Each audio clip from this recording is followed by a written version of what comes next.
नमस्कार दोस्तों, स्वागत है आपका वैदिक नॉलेज चैनल में। आज हम आपको बताएंगे छठी मैया की पावन कथा। आज का ये वीडियो स्टार्ट करने से पहले अगर आपने चैनल को सब्सक्राइब नहीं किया है तो प्लीज़ इसे सब्सक्राइब करें और साथ ही बेल आइकन को भी दबा दें ताकि आपको हमारे चैनल के नए नए अपडेट्स मिलते रहें।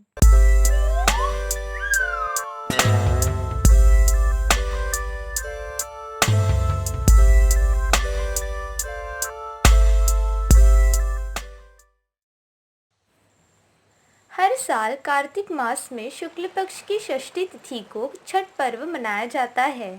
यह व्रत बेहद ही कठिन माना जाता है।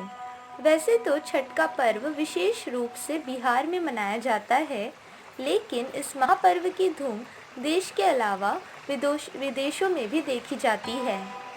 छठ का ये महापर्व नहाय खाए से आरंभ होता है और खरना के बाद षष्ठी तिथि को मुख्य व्रत पर सूर्य को अर्घ्य देने के बाद सप्तमी में इस व्रत का पारण किया जाता है। ये व्रत मुख्य रूप से महिलाएं संतान के लिए रखती हैं, लेकिन इसे पुरुषों के द्वारा भी किया जाता है। इस व्रत में प्रातः उगते सूर्य और संध्या काल में अस्त होते सूर्य को अर्घ्य देने की परंपरा है। छठ व्रत में नदी या सरोवर में कमर तक पानी में खड़े होकर सूर्य को अर्घ्य दिया जाता है। इस बार छठ का मुख्य पर्व 10 नवंबर 2021 दिन बुधवार को किया जाएगा। इस पर्व में मुख्य रूप से सूर्य देव और उनकी बहन षष्ठी या छठी मैया का पूजन किया जाता है। तो चलिए जानते हैं छठी मैया की पावन कथा। छठ व्रत की पावन कथा। छठ व्रत की प्रचलित कथा के अनुसार प्रियव्रत नाम के एक राजा थे। उनकी पत्नी का नाम मालिनी था। दोनों की कोई संतान नहीं थी। इस कारण राजा और उनकी पत्नी दोनों ही बेहद दुखी रहा करते थे। संतान प्राप्ति की इच्छा से राजा प्रियव्रत ने महर्षि कश्यप द्वारा पुत्र श्रेष्ठी यज्ञ करवाया।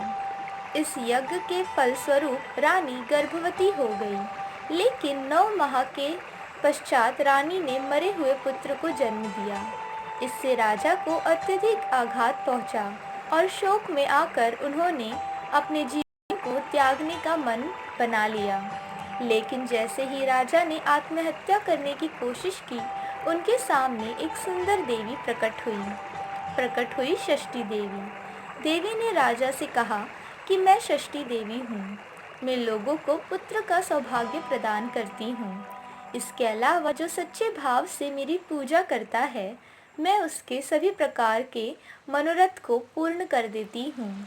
यदि तुम मेरी पूजा पूरी श्रद्धा के साथ करोगे तो मैं तुम्हें पुत्र रत्न प्रदान करूँगी। देवी की बातों से प्रभावित होकर राजा ने उनकी आज्ञा का पालन किया।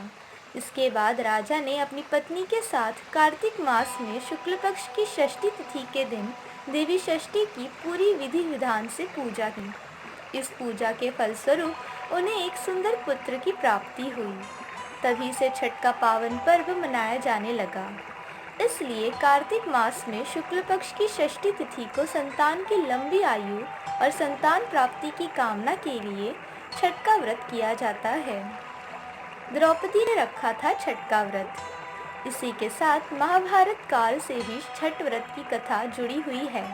इस कथा के अनुसार जब पांडव अपना सारा राजपाट जुए में हार गए, तब द्रौपदी ने छठ व्रत रखा। इस व्रत के प्रभाव से उसकी मनोकामनाएं पूरी हुई तथा पांडवों को वापस राजपाट की प्राप्ति हुई। ये थी जानकारी छठ मैया के पावन कथा के बारे में। अगर आप वीडियो पसंद आया हो तो प्लीज़ इसे लाइक करें, शेयर करें और कमेंट करें। धन्यवाद।